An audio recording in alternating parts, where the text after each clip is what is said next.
Если раньше резервуары чистой воды мы вскрывали, и там чуть ли не до метра доходило ил и песок, то в этом году оно всего лишь несколько миллиметров. Это говорит о том, что станция у нас работает, и в город уже, как ранее, подается не грязная вода, там с разным илом не подается. Что касается по водосетей, проложили в этом году с разным диаметром от 200 до 500 диаметров труб 2,3 километра пластиковой трубы, новой трубы, и 1,7 километров металлической трубы.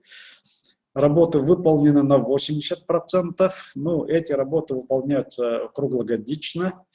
И у нас водовод по, значит, Чайковского 500-ка мы планируем где-то уже в сентябре, ну, возможно, в октябрь перейдем, переврезать и завершить вот эти работы. Это делается для того, чтобы в квартале Лермонтова 200 было 2 ввода. Но, как мы знаем, там строится достаточно много, строение идет.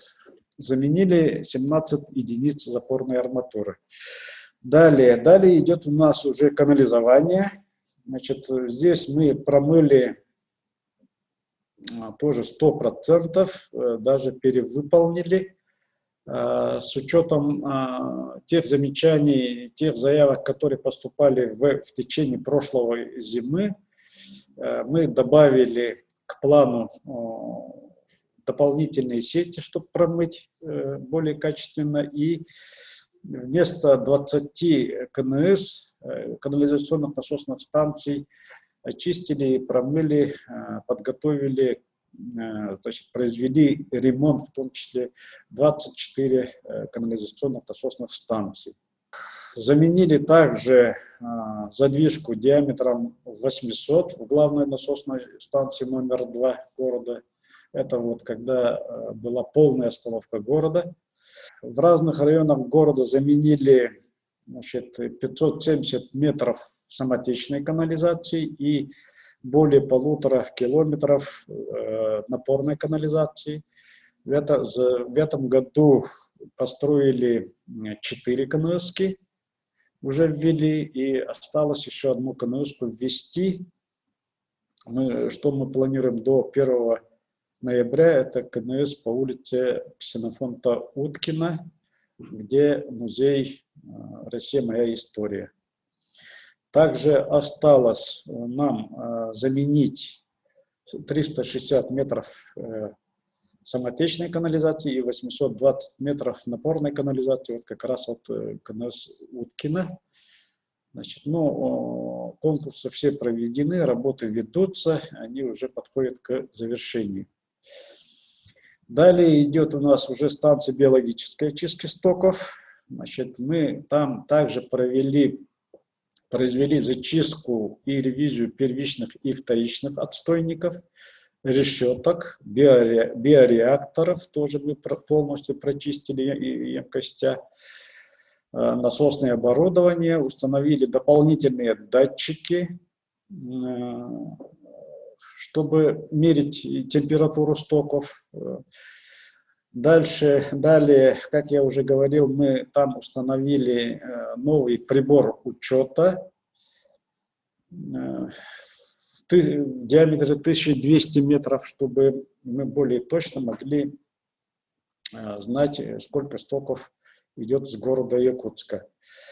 Значит, ну, в сливной станции мы полностью поменяли насосное оборудование. Значит, произвели замену и монтаж запасных частей на установке ультрафиолета обеззараживания. Поэтому станции биологической очистки сегодня, значит, тоже полностью в работоспособном состоянии.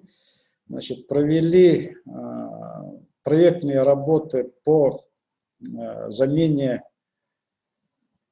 оборудования узла сгущения, потому что узел сгущения, к сожалению, с момента запуска станции биологической очистки стоков работал не так хорошо, не так качественно, и с годами, когда у нас поменялась характеристика стоков, и тем более с подключением сливной станции, значит, ну, работа в станции биологической очистки стоков достаточно напряженная.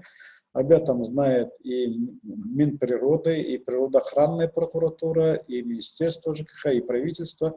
И поэтому мы в следующем году планируем полностью заменить узел сгущения с тем, чтобы качество стоков от города не ухудшалось, а улучшалось намного. Значит, что касается электрики, мы значит, начали плановые работы по масштабной замене 6 киловольт водоузла номер 2, произвели полную замену пролета кабельной эстакады и ремонт кабельной линии 6 киловольт до водозаборной станции, чтобы было у нас, значит, качественное электроснабжение бесперебойное. Значит, ну и в части энергоэффективности заменили и смонтировали 148 светодиодных светильников, наиболее экономичных светильников. Значит, собираемость. Что касается собираемости, ну, из-за пандемии, конечно же, мы тоже имели определенные сложности. Но в июле, в принципе, мы начали выравниваться. В июле собираемость составила 125%, что составляет 96% от выставленных счетов. Но от плана 90%. Мы планировали все-таки в июле собрать больше денег с тем, чтобы перекрыть то снижение, которое наблюдалось в марте, в апреле, в мае и в июне.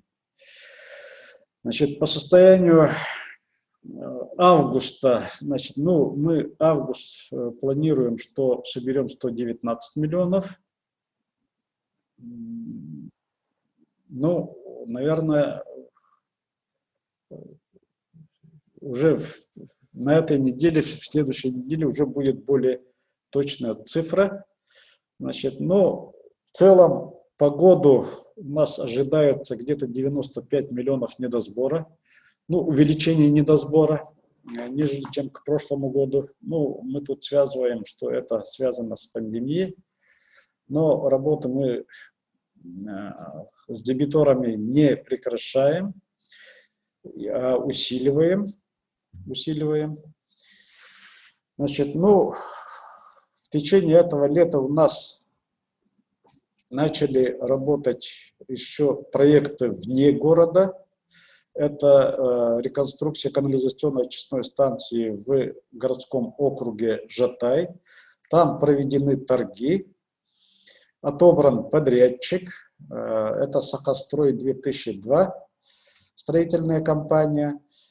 Значит, ну, они на сегодня уже подготовительные работы начали, и мы планируем, что к концу 2021 года там будет хорошая новая канализационно-очистная станция с элементами биологической очистки. И надеемся, что все эти работы будут проведены. Деньги федеральные мы заявились, и они поступили, федеральные деньги. Это по программе реформирования ЖКХ. Также у нас, значит, заработал проект концессионное соглашение село Верхневилюйск, муниципального образования, Верхневилюйский район УВУЗ. Там, значит, также отобран подрядчик СК «Легион», строительная компания «Легион». Значит, там будет перевооружение водочистной станции. В этом году мы его должны завершить. 6 июля там мы подписали, и 20 июля там создали тоже структурное подразделение акционерного общества «Водоканал». Значит, и в течение следующего года мы должны там уже строить водоводы. Заявка сегодня, значит, подана. Заявка сегодня подана. Это по программе «Чистая вода». Значит, она принята. И надеемся, что в ближайшее время ответ от Министерства строительства и энергетики Российской Федерации скоро поступит. Значит, вкратце так. Что касается, значит, персонала, значит, у нас персонал работает в полном составе. Есть люди, которые выведены на удаленный режим работы. Ну, в свете решений главы Республики Саха по ковиду. Ну, все в штатном режиме. Спасибо. Если есть вопрос, я готов ответить. День, Жилмин Олег, СМИ, телепрограмма «Точка взаимодействия». Те проблемы, которые сейчас на очистке воды связаны, наверное, с подрядчиком, да?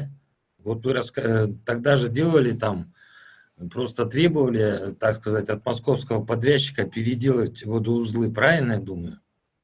Нет, сети это водоканальская. По весне я говорил на пресс-конференции о том, что есть некоторые вопросы, проблемы по самой станции, водочной станции. Там работы проведены полностью. Значит, они нами приняты. На сегодня осталась доводка, но это уже чистовая часть. После выполнения вот всех вот этих работ, там надо будет уже полы покрасить, ну, такие, скажем, чисто работы, чтобы мы в водочистную станцию уже потом заходили только в халатах, перчатках и так далее, так далее. Там должно быть полностью стерильно. Сама физическая работа, они практически уже полностью завершены. То есть ванны на сегодня уже вот работает практически месяц, чуть с небольшим, да, протечек нет. И вы на Якутии 24, да, говорили о отключении воды. Здесь еще неожиданная авария на Орджоникидзе. На сегодняшний день будут ли отключения, да, связанные с определенными сложностями по городу? Или это чисто квартальные? Значит, что касается вот недавней аварии, да, там строители, значит, порвали нашу трубу. Значит, ну, согласование на работы, перенос там, значит, по улице Орджоникидзе готовится расширение, уширение, скажем так, остановки под автобусы. Это подготовительные работы к 2021 году, когда проспект Ленина будет закрыт на ремонт. Ну, это своевременные работы, которые надо выполнять, но мы давали согласование на перенос, значит, столбов освещения. Значит, но подрядчик почему-то копал землю и вот нарвался на нашу трубу. Ну, мы оперативно отработали и в течение 3 часов устранили аварию и запустили воду. Значит, что касается остановок. Общегородская остановка у нас была одна. 20 августа с 20 по 21, да? Значит, а так остановки, вот сегодняшняя остановка, это у нас крайняя, последняя остановка, это была квартальная остановка, чтобы мы в водоузле номер 2 выполнили вот последние ремонтные работы. И далее таких остановок у нас не планируется, больших остановок. Могут быть квартальные остановки для переврезки. Как я уже говорил, мы работы по Чайковского планируем завершить в конце сентября, в начале октября. Новый водовод 500 из пластика, да, вот мы его будем переврезать, там будет, ну, внутриквартально, там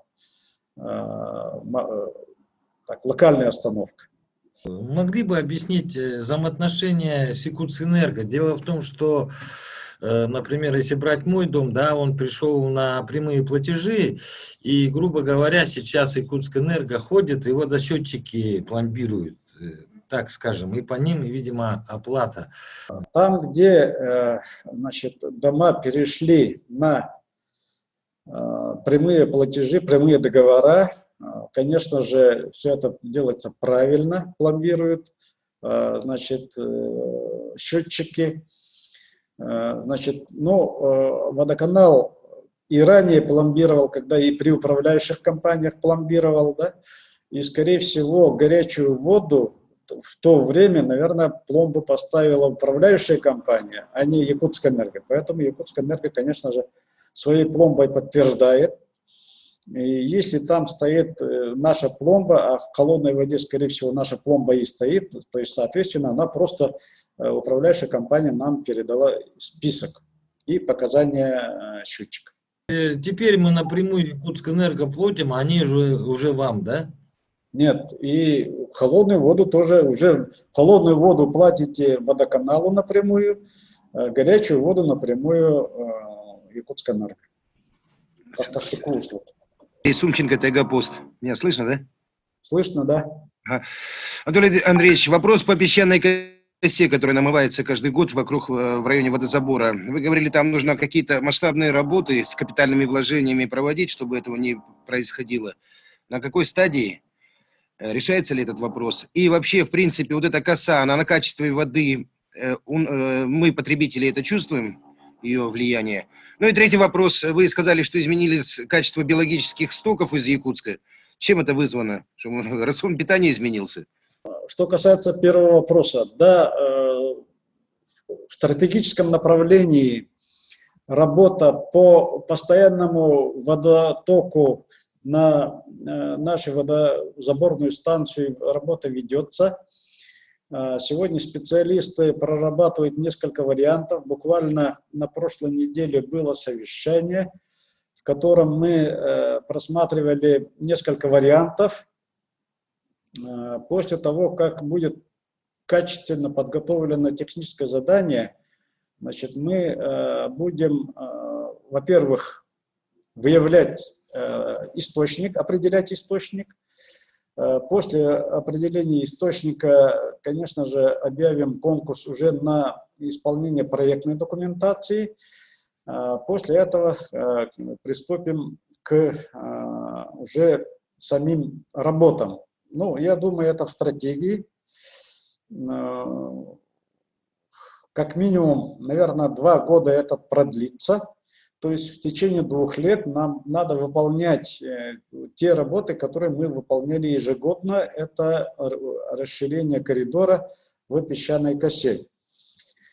В этом году, это я уже перехожу ко второму вопросу, значит, песчаная коса, она также есть, никуда не делась, появляется, но в связи с тем, что вода достаточно высокого уровня, она как бы кажется не таким уж большим. У нас уровень воды практически на 4 метра выше, чем в прошлом году.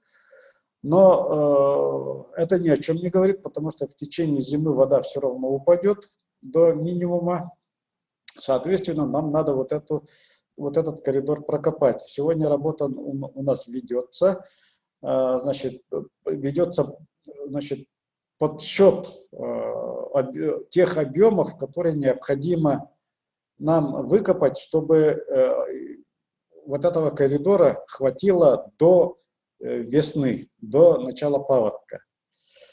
Значит, ну, эти работы будут выполняться в течение сентября-октября, до первой половины октября. Это в будущем. Что касается качества, влияния на качество воды вот этой косы, нет никакого влияния. Четвертый вопрос по стокам, да, по стокам. Конечно же, качество жизни у нас поменялось. Поменялись значит, те продукты, которые мы потребляем, сбрасываем, это в первую очередь. И второе, очень сильно повлияло, конечно же, то, что было построено в 2013 году и введено в эксплуатацию, это сливная станция. Это наиболее сгущенные, наиболее значит, агрессивные стоки через сливную станцию, они попадают в станцию биологической очистки стоков. И, соответственно, конечно же, там параметры меняются. Они, наиболее ухудшенные параметры подходят к станции биологической очистки стоков, и оборудование, конечно же, работает уже практически на износе, на пределе. Вот о чем я и говорил. И узел сгущения, вот он изначально плохо работал, и когда мы вот введем его в строй, то, конечно же, запас прочности станции биологической очистки стоков намного увеличится, ну, по крайней мере, на несколько десятков лет. Спасибо. Наверное, больной вопрос. Все-таки администрация города Якутска приняла ваше предложение вот с Красноярском по борьбе с, я так грубо скажу, с машинами, которые сливают незаконно канализацию. Я про фекальщиков говорю. Они какое-то решение приняли, вроде и письмо отправляли. Какая там стадия? Или вообще никакой? Спасибо. К сожалению, реакции нет. Последний раз, когда мы совещались, это было в июле. Значит, ну, административная комиссия доложила, что работает и ждет поступления, значит, как бы сказать, предписаний. И сказал, если предписания будут, мы будем всех штрафовать.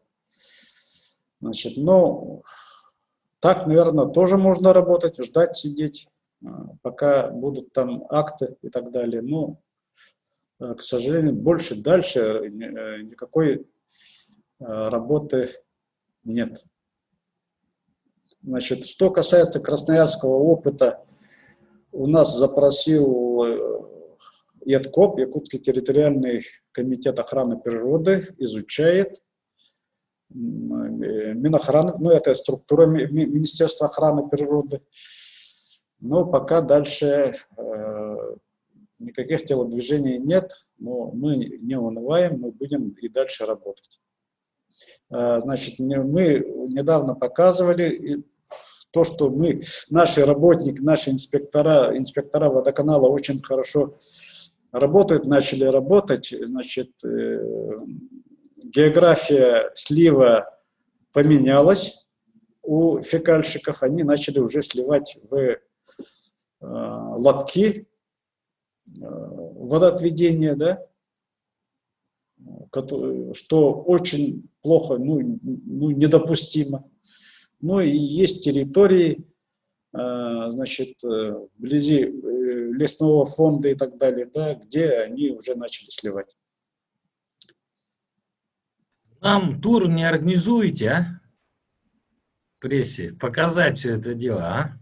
Как бы это не наши полномочия, этим должен быть, наверное, озабочены городские структуры, есть там административная комиссия, есть управление муниципального контроля, в конце концов. Ну, территория-то городская. Но мы можем показать, где сливаются. Было бы здорово. Так, по чату тут какой-то вопрос поступил, однако я вижу, да? Это Сахадей Александра Александрова. Анатолий Андреевич, как идет предвыборная кампания вашего подчиненного однопартийца Эрела Васильева? На какой процент голосов рассчитываете? Ну, сегодня пресс-конференция не партийная, а водоканальская, поэтому он в отпуске, занимается сам.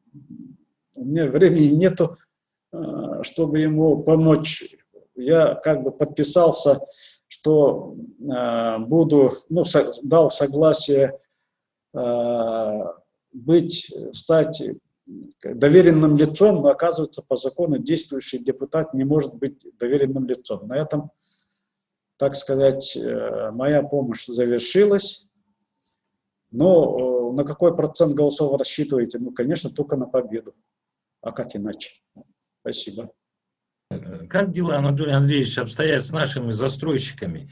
Это техподсоединение и вопрос, вот Короленко 25, столько долгов. Наверное, водоканалу там тоже львиная часть, наверное, принадлежит. Вот как это все, по-вашему, как депутату городской думы, как директору, как этот узел, я не знаю, размотать или решить? Или там действительно должно быть волевое какое-то решение города? Мы с этим застройщиком встречались, На самом деле, да, у него достаточно много долгов, где-то 17,5 миллионов. Значит, но у нас есть опыт работы с такими застройщиками. С прошлого года мы с одной компанией, с одним застройщиком также работали. Выкупили у него 9 квартир, продали и этим самым вернули свои деньги. Ну, там еще некоторые долги остались. К сожалению, мы занимались своими непрофильным как бы делом, да, но приходится. Значит, и по опыту вот этого, ну, значит,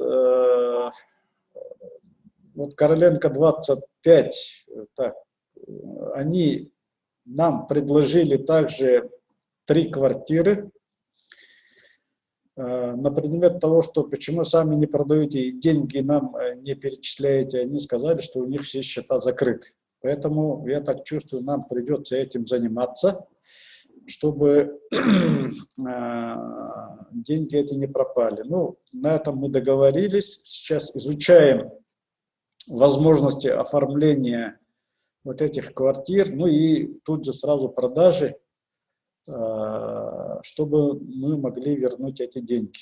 Значит, из прессы я узнал, что Сардана Владимировна, оказывается, встречалась с дольщиками совместно с Якутскэнерго. Почему нас не пригласили, я удивлен, хотя у нас долгов больше, чем у Якутскэнерго. Но, возможно, подумали, что мы сами справляемся. Ну, я надеюсь, что мы справимся. Что касается застройщиков, значит, ну, мы ставим вопросы по квартальной застройке. Ну, это всегда так было. Почему? Потому что, когда точечная застройка идет, каждому застройщику по отдельности тянуть нитку водоснабжения или канализации, это обходится очень дорого. Это обходится очень дорого, поэтому должна быть стратегия вообще поквартального строительства, определение коридоров для инженерных коммуникаций и в целом схема теплоснабжения, схема водоснабжения, схема водоотведения, газоснабжения, электроснабжения, она должна, конечно же, постоянно обновляться, но стратегические направления, они должны быть незыблемыми. К сожалению, пока до этого далеко, но мы эти вопросы ставим. На позапрошлой неделе, недели 2-3 назад, значит, первый заместитель председателя правительства Кирилл Евгеньевич Бычков объезжал с нами по застройщикам, и мы эти вопросы ставили. Спасибо.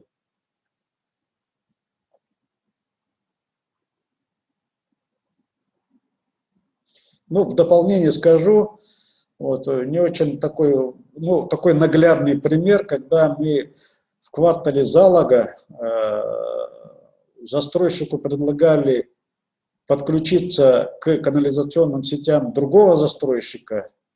Они между собой не договорились, и нам пришлось тянуть там чуть ли не километр нитку канализования, а потом, когда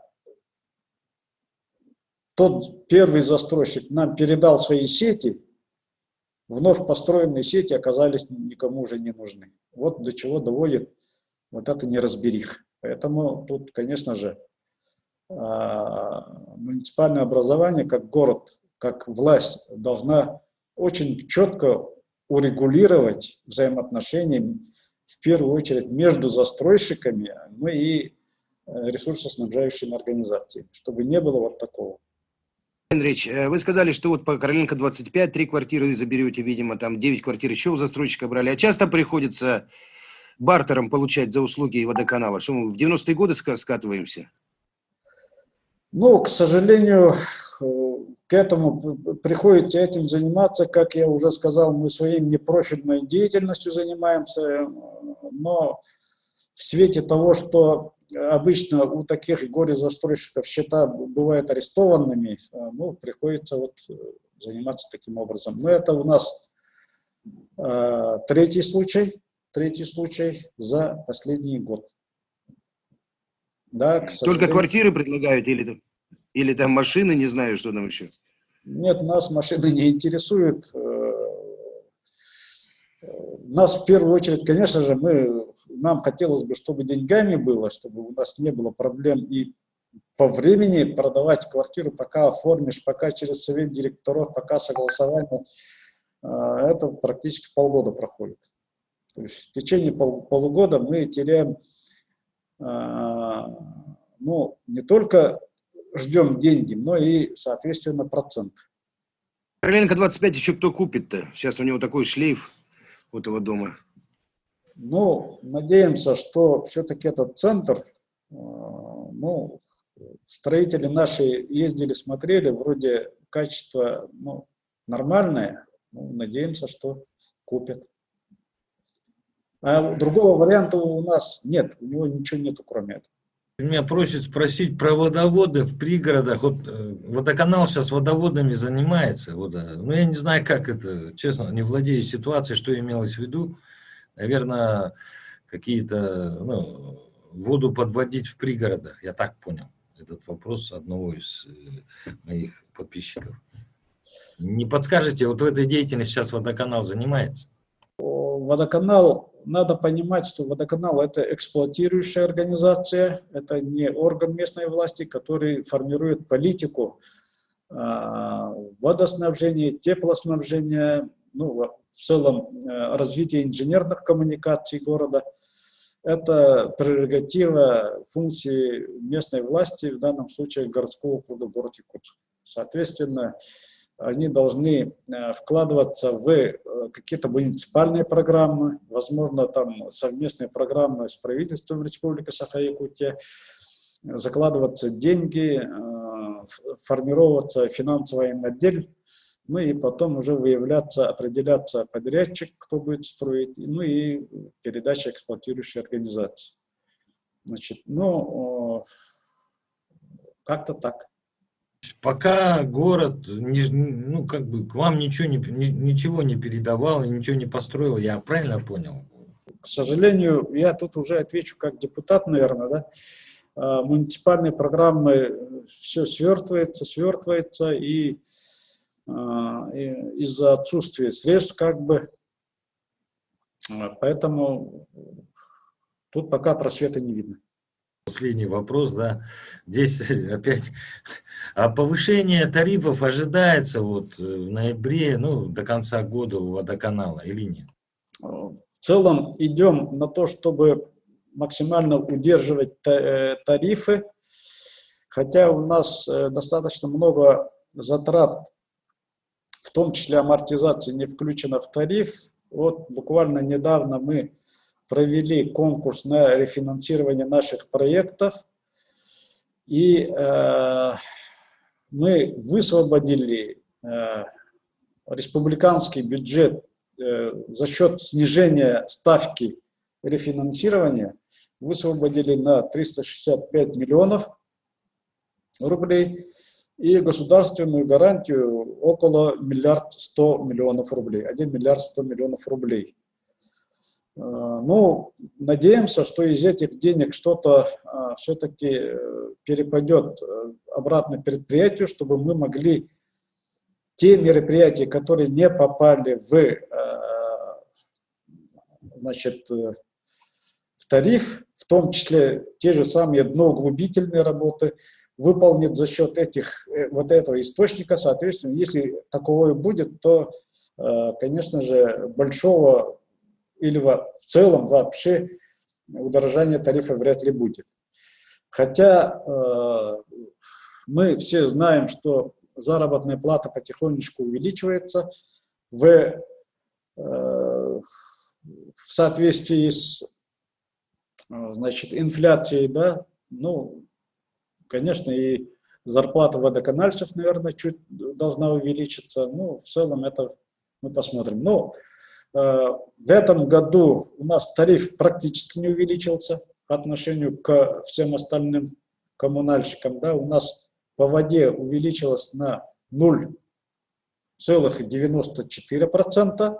Это практически незаметно, да. И по канализации там практически около 1,5%. То есть оно осталось совершенно незаметно. Для населения тем более незаметно. Уже здорово. Ну, здорово. Ну, для этого мы изыскиваем внутренние резервы, стараемся зарабатывать сами дополнительно. Значит, перешли на несколько вот другие тарифы, 4-й класс тарифов по электроснабжению. И пока уже идем с экономией где-то около 10 миллионов. Ну, вот как-то так. Ну да, вопросов больше нет, поэтому имеет смысл подвести какой-то итог. Итог. Гарантийный срок, значит, водоочистной станции завершается в ноябре этого года.